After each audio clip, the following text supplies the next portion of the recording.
Amen, gloire à Dieu. Je rends grâce à Dieu pour ce moment merveilleux, cette troisième confraternité nationale à Marseille. Et puis on peut voir que chaque année, c'est encore mieux que l'année précédente. Amen. C'est pas une question de nombre, bien que le nombre commence à grandir, mais c'est une question d'unité spirituelle. Amen.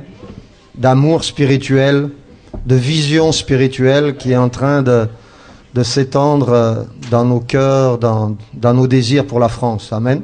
On veut voir une nouvelle génération se lever, louer et adorer le Seigneur. Et je rends grâce à Dieu pour le travail merveilleux que fait notre missionnaire, le pasteur Ramiro Rativa. C'est pas toujours facile dans le pays. La France, c'est grand, alors pour voyager d'un côté à l'autre. Mais aussi pour le frère Sébastien à Marseille, et pour les œuvres à côté à Toulouse, à Dessines, à Lyon bien sûr, et puis pour tous ceux qui collaborent pour que ça puisse être possible, par leur prière d'abord, d'une manière spirituelle, mais aussi par leur engagement financier dans les offrandes missionnaires qu'on récolte chaque mois, et là on voit le résultat des offrandes missionnaires, on voit le fruit de ce qu'on est en train de donner. Dieu est en train d'agir d'une manière spéciale. Et ça va pas s'arrêter là. Ça va grandir, ça va s'accroître. Merci Seigneur. Amen. Alléluia. Alors le thème de cette confraternité, c'est un thème merveilleux. Ma vie, temple du Saint-Esprit. Est-ce qu'on peut le dire ensemble? Ma vie, temple du Saint-Esprit. Amen. Quand on a choisi ce thème, tout de suite, j'ai pensé à je dirais 3 versets clés dans le Nouveau Testament, dans les Épîtres, tout particulièrement dans le livre des Corinthiens, au 1er Corinthiens, chapitre 3 et verset 16, mais également dans 1er Corinthiens, chapitre 3, verset 19 et verset 20, et dans le deuxième livre aux Corinthiens, chapitre 6, verset 16, qui sont des versets clés où Paul, d'une part, compare chaque croyant comme étant le temple du Saint-Esprit, tout du moins dans le premier épître, amen, parce qu'on dirait que dans le premier épître des Corinthiens, il était en train un peu de corriger les croyants, de corriger chaque croyant par rapport à leur fondement, par rapport à ce qu'ils avaient reçu de la part de Dieu. Et une fois que ça a été bien établi, dans 2 Corinthiens au chapitre 6, verset 20, il parle du temple du Saint-Esprit, mais là il s'adresse à l'Église en général. Amen. Et il dit que l'Église est le temple du Saint-Esprit. Gloire au Seigneur. Mais je voudrais qu'on regarde plus particulièrement dans 1 Corinthiens, chapitre 6, versets 19 et 20 ce matin. 1 Corinthiens, chapitre 6, versets 19 et 20. Donc on va se lever ensemble par respect pour la parole et pour lire ces 2 versets.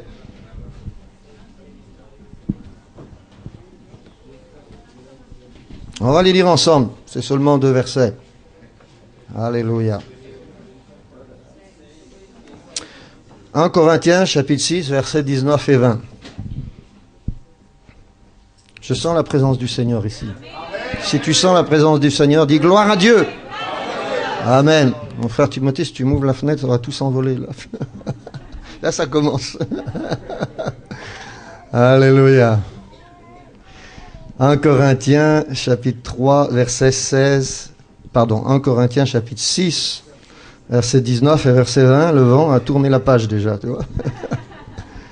On va les lire ensemble. Ne savez-vous pas que votre corps est le temple du Saint-Esprit qui est en vous, que vous avez reçu de Dieu et que vous ne vous appartenez point à vous-même, car vous avez été rachetés à un grand prix. Glorifiez donc Dieu dans votre corps et dans votre esprit qui appartiennent à Dieu. Amen. On va prier. On va demander au Seigneur de bénir la proclamation de sa parole et de nous parler encore une fois ce matin. Amen. Gloire au Seigneur.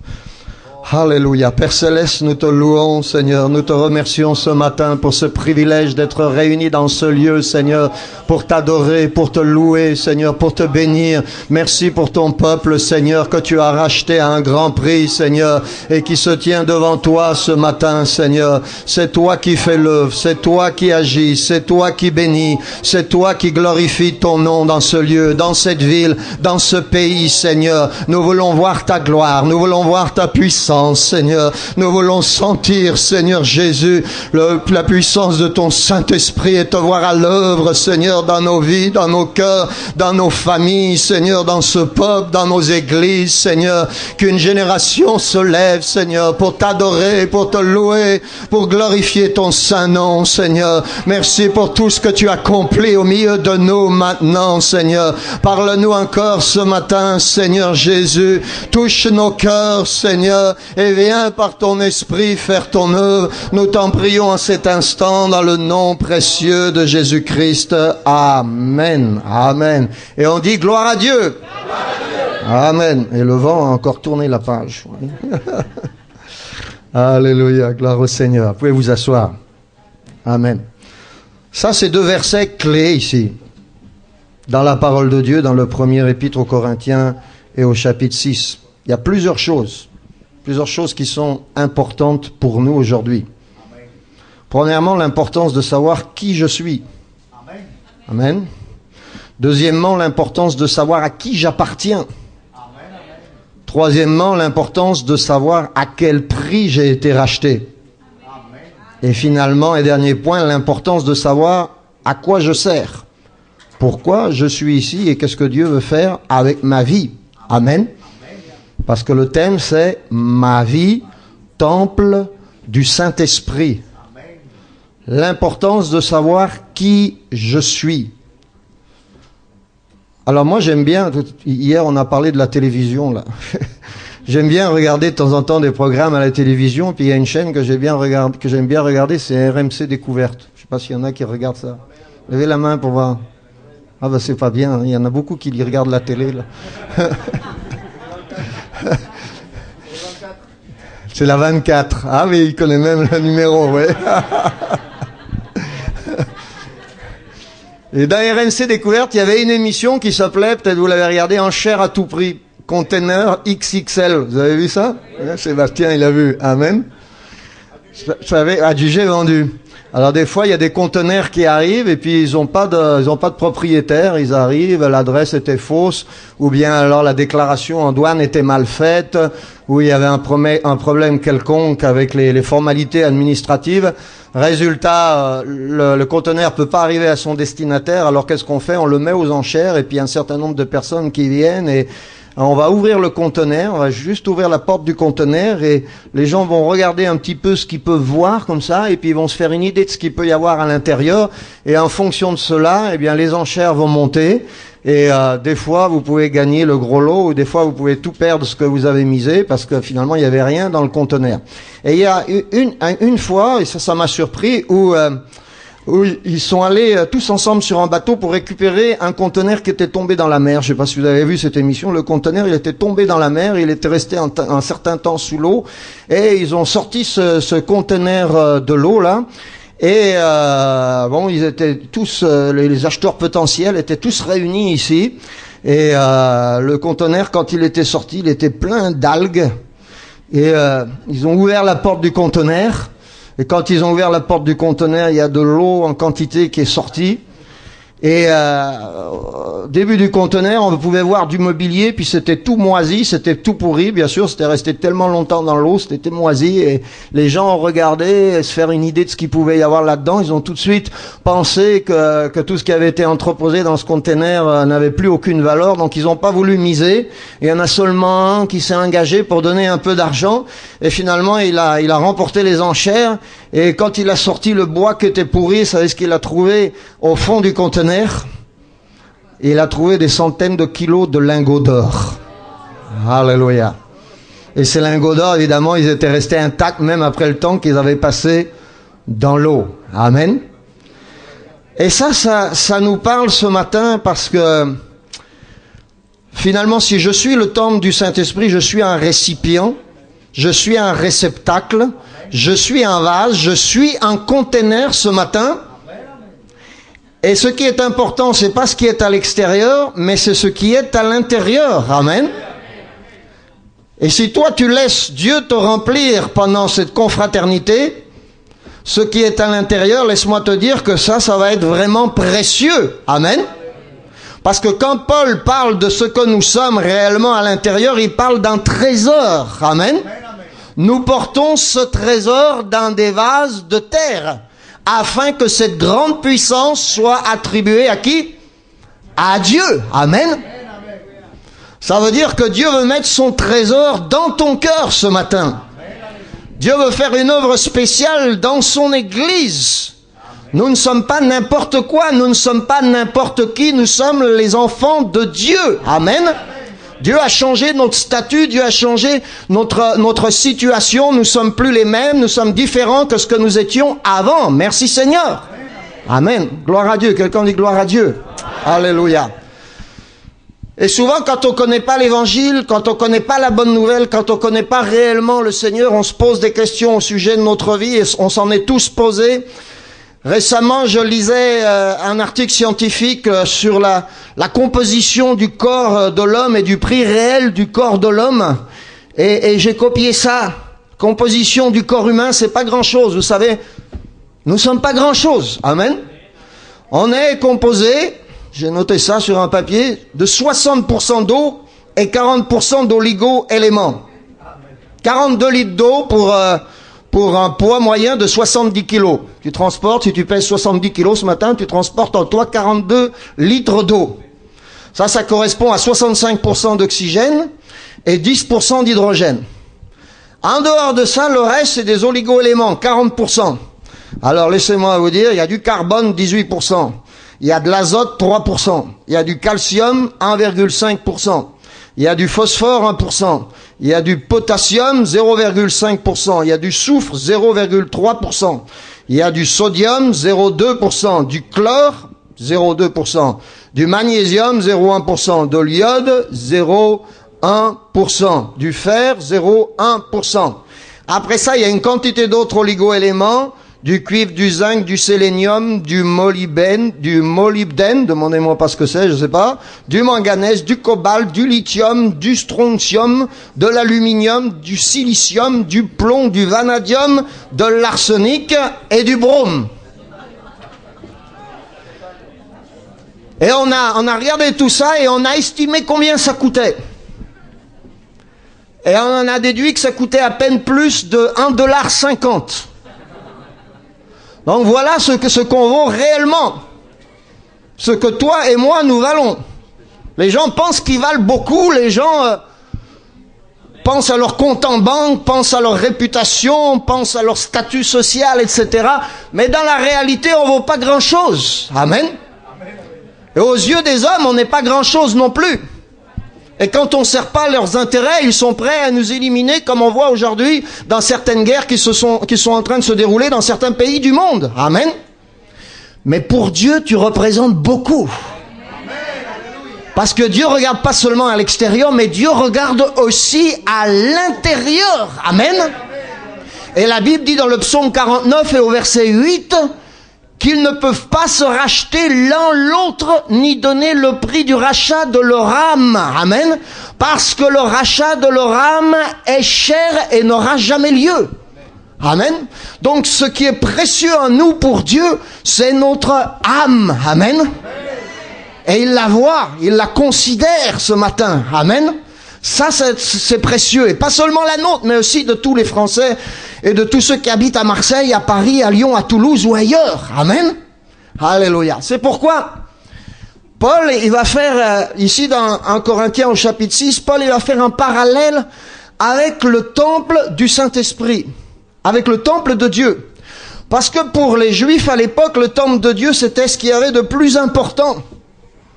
Ils se glorifiaient eux-mêmes d'avoir ce temple à Jérusalem. Toutes les nations savaient que ce temple était différent parce que c'était le seul temple parmi tous les temples de l'Antiquité dans lesquels il n'y avait pas une image d'une idole. Amen. Gloire au Seigneur.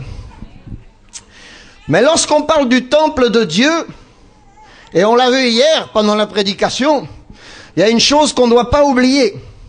C'est que le temple de Dieu réellement représente la présence de Dieu. Amen.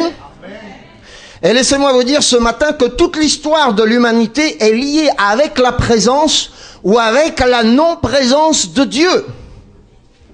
Et je crois que ce qui est important, les choses n'ont pas changé aujourd'hui, ce qui est important pour ma vie, ce qui est important pour l'Église ici, c'est que la présence de Dieu soit dans ce lieu. Amen.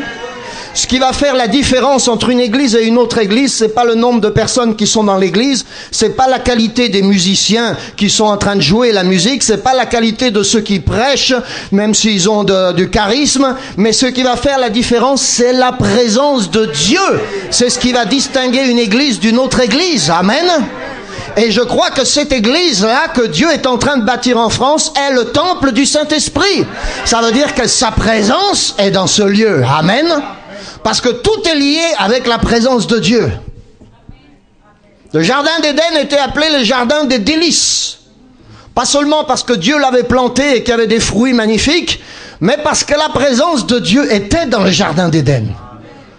Le jour où ils ont péché, le jardin d'Éden est devenu un enfer. Le lieu où Jacob a passé la nuit, c'est appelé Bethel. Pourquoi? Bethel, maison de Dieu. Parce que la présence de Dieu était dans ce lieu. Amen. Le buisson ardent où Dieu s'est manifesté, ce lieu-là, c'est appelé une terre sainte. Pourquoi? Pas parce que la terre avait quelque chose de spécial, mais parce que la présence de Dieu était dans ce buisson. Amen. Le tabernacle, on l'a vu hier, c'est appelé la tente de la rencontre ou la tente du témoignage. Pourquoi? Parce que la présence de Dieu descendait dans le tabernacle. Le temple de Salomon était un lieu somptueux, pas parce qu'il y avait de l'or et de l'argent et des colonnes magnifiques seulement, mais parce que la présence de Dieu est descendue dans le temple de Salomon. Amen. Jésus-Christ est merveilleux. Pas parce que, comme certains le croient, il est un grand philosophe ou il est un grand moraliste ou il est quelqu'un de très bien, mais parce que Jésus-Christ est la présence de Dieu manifestée dans la chair. Amen. Gloire au Seigneur. Et cette église dans laquelle nous sommes est glorieuse. Pourquoi? Parce que la présence de Dieu demeure en elle. Et un jour, cette église s'appellera la Nouvelle Jérusalem ou le tabernacle de Dieu avec les hommes. Et cette église n'aura plus besoin ni de la lune, ni du soleil pour l'éclairer, parce que la gloire de Dieu et la présence de Dieu l'éclairera et l'agneau sera son flambeau. Applaudissons le Seigneur.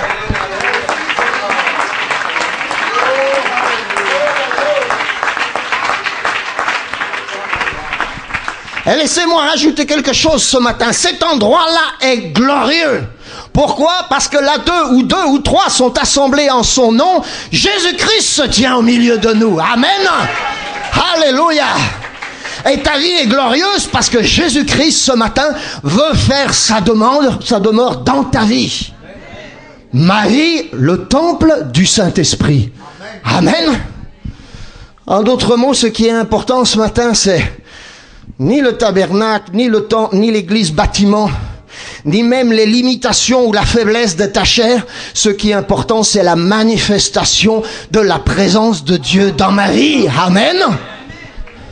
Ce qui était important le jour de la Pentecôte, c'était pas la chambre haute. Ce qui était important le jour de la Pentecôte, c'est que le Saint-Esprit est descendu dans la chambre haute, a rempli les disciples, et que les disciples ont été remplis de la présence de Dieu, et qu'on commençait à louer et à glorifier le Seigneur. Amen.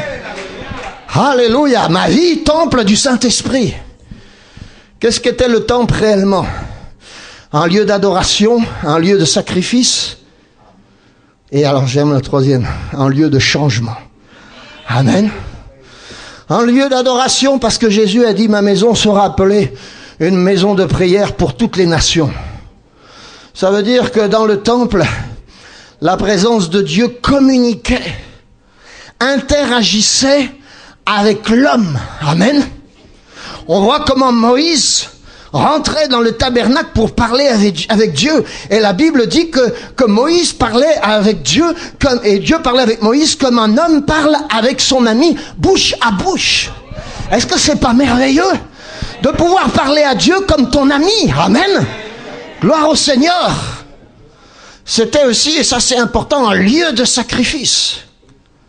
Parce que c'était la seule manière que la présence d'un Dieu pur puisse demeurer avec l'impureté du péché de l'homme. C'était à travers l'offrande d'un sacrifice. Et c'était un lieu de changement. Parce que mon frère, ma sœur, tu peux pas rentrer dans la présence de Dieu et en ressortir de la même manière que tu es rentré. Amen. Il va se passer quelque chose. Et je crois qu'il est déjà en train de se passer quelque chose depuis hier ici. Amen. Et je parle pas seulement pour chacun d'entre vous, je parle aussi pour moi ici. Amen. Parce que je crois que lorsqu'on va rentrer chez nous, on va être différent. On va voir les choses d'une manière différente. On va avoir une vision différente. Parce que Dieu, réellement, est en train de travailler. Parce que Dieu aime son peuple. Quelqu'un a dit un jour, connaissez-vous la faiblesse de Dieu? La faiblesse de Dieu, c'est son peuple. C'est toi, c'est moi. Il nous aime tellement, amen, qu'il s'est sacrifié pour nous. Et il veut rayonner dans ta vie. Il veut être glorifié ce matin. Elle a pensé ce matin que la présence de Dieu veut interagir avec l'homme. Amen. Que la présence de Dieu peut le changer, que la présence de Dieu peut le transformer pour faire de lui une nouvelle créature. C'est juste quelque chose d'extraordinaire. C'est ce que tous les systèmes politiques du monde n'ont jamais pu réussir. C'est ce que toutes les philosophies du monde n'ont jamais pu accomplir.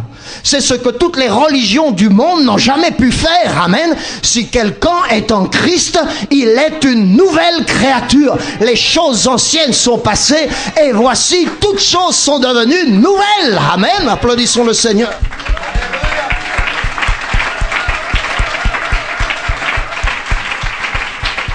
Ma vie, temple du Saint-Esprit. Si ma vie est le temple du Saint-Esprit, je peux m'approcher de Dieu.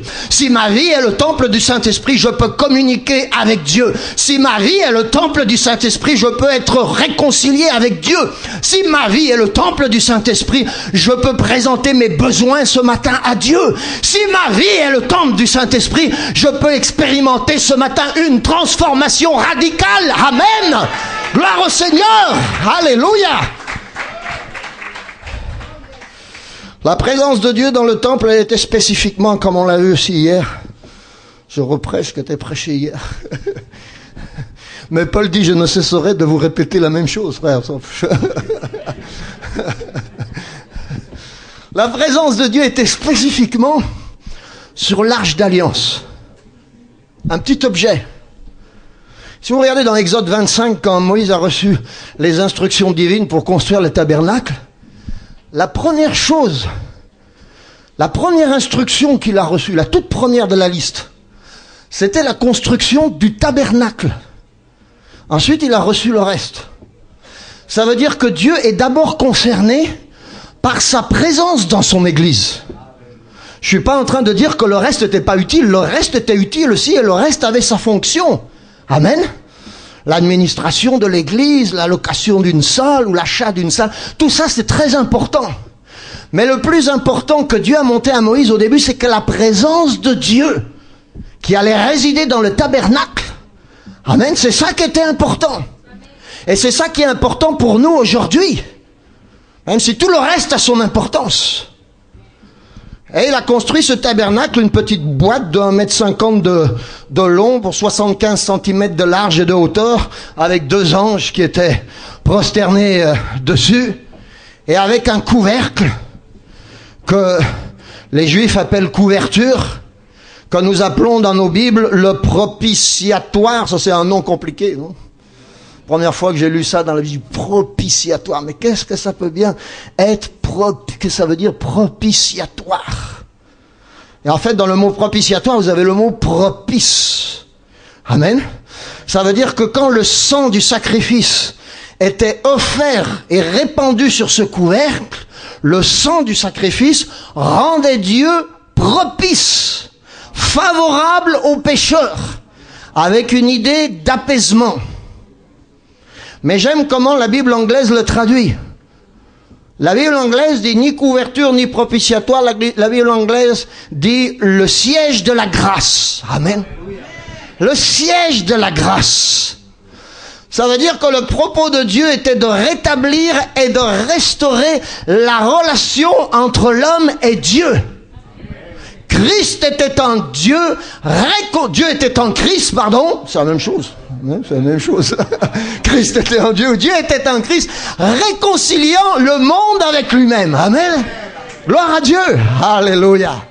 Donc c'est le propos de Dieu de nous réconcilier avec lui pour que la relation soit rétablie et que tu puisses sentir la présence de Dieu dans ta vie. Et quand tu commences à sentir la présence de Dieu dans ta vie, je peux te dire, tout devient différent. Amen.